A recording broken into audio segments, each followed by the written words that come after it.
Hola, mi nombre es Estefanía Argente.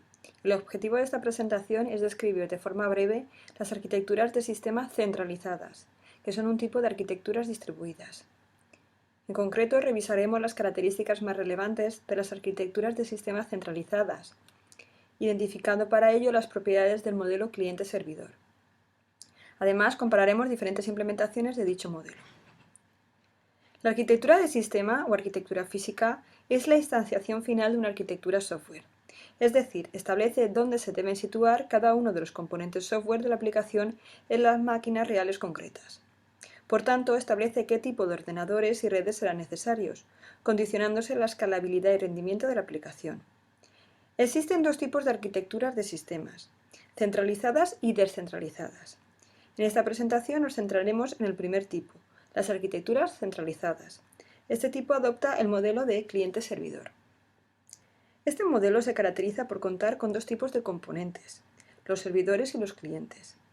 Los servidores se encargan de gestionar un determinado recurso del sistema que podrá ser utilizado concurrentemente por múltiples componentes de una aplicación distribuida. Proporciona una interfaz de operaciones que define una serie de servicios. Su misión consiste en esperar la llegada de peticiones de servicio, procesándolas para generar una respuesta para cada una de ellas. Ejemplos de servidores son los servicios de un sistema de archivos, los servicios de bases de datos, etc. Por su parte, llamamos cliente a cualquier componente que utilice los servicios de otro.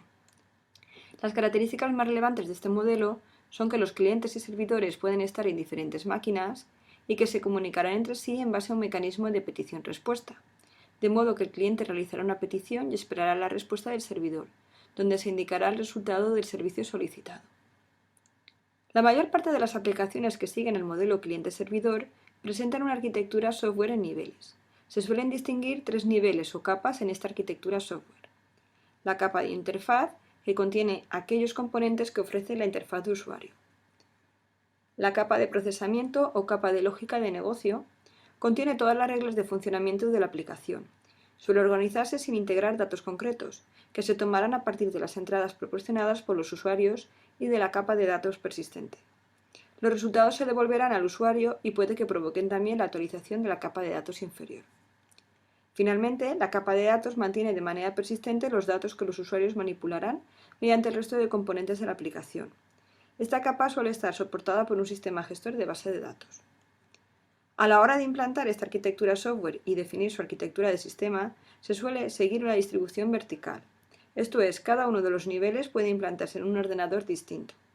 Dentro de cada uno de los niveles podrá haber múltiples componentes que colaborarán entre sí para ofrecer la funcionalidad asumida en esa capa. Si en un sistema concreto únicamente dispusiéramos de dos máquinas para instalar estos componentes, se podría generar una de las 5 arquitecturas de sistema que se muestran en esta figura. En la alternativa A, solo algunos de los componentes de la capa de interfaz residen en la máquina cliente y todos los demás están en la máquina servidora. En la alternativa B, todo el software de la interfaz del usuario se coloca en el lado del cliente.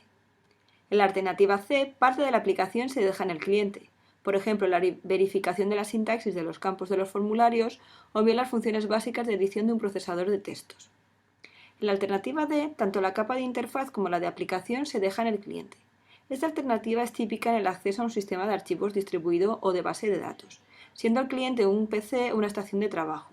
Por ejemplo, hay muchas aplicaciones bancarias que se ejecutan en la máquina del usuario final, pero cuando termina la aplicación contacta con la base de datos del servidor del banco y carga las transacciones. Finalmente tenemos la alternativa E, donde la mayor parte de la aplicación reside en la máquina cliente y solo algunos componentes de la capa de datos se mantienen en la máquina servidora. Por ejemplo, al navegar en la web, un cliente puede construir en un disco local un depósito de las páginas web visitadas recientemente. Ante la cuestión de qué variante convendría utilizar, la respuesta depende del parámetro que se pretenda optimizar. Si el objetivo es mejorar la escalabilidad y el rendimiento percibido por los usuarios, en ese caso interesa adoptar la alternativa E o bien la D, pues así el ordenador servidor solo sería responsable de la gestión de datos, y cada usuario debería preocuparse por descargarse los componentes necesarios para ejecutar la aplicación, todo lo relacionado con las capas de interfaz y procesamiento, y descargarlos en su propia máquina y ejecutarlos allí. Así, aunque el número de usuarios creciera, cada uno tendría que aportar su ordenador para cubrir la mayor parte del trabajo que generase y el sistema podría escalar fácilmente. Por el contrario, si el objetivo fuera asegurar tanto la seguridad como la consistencia de los datos gestionados y de la propia aplicación, la opción más recomendable sería la A o la B, pues cada una de ellas expone una parte mínima de la aplicación bajo el dominio de cada usuario, con lo que se evita que estos puedan modificar los componentes que deban descargarse en sus propias máquinas. En este otro ejemplo podemos ver la organización general de un motor de búsqueda en Internet en 3 capas. La capa de usuario se compone de la interfaz, en la que el usuario teclea su búsqueda y se le devolverá una lista de títulos de páginas web. En la capa de datos tenemos una gran base de datos de páginas web que se han indexado. El cuerpo de esta aplicación, situado en la capa de procesamiento, es un programa que transforma los strings facilitados por el usuario en una o más búsquedas a la base de datos. Además, se encarga de clasificar y ordenar los resultados y transformar la lista en una serie de páginas HTML. Cada una de estas 3 capas podría estar emplazada en una máquina distinta. En resumen, la arquitectura del sistema implica el emplazamiento de los componentes software en máquinas reales. Un tipo de arquitectura de sistema es la centralizada, que se basa en el modelo cliente-servidor. Esta arquitectura emplea distribución vertical, donde se asume una distribución de los componentes software en niveles, y cada nivel se instalará en un ordenador determinado.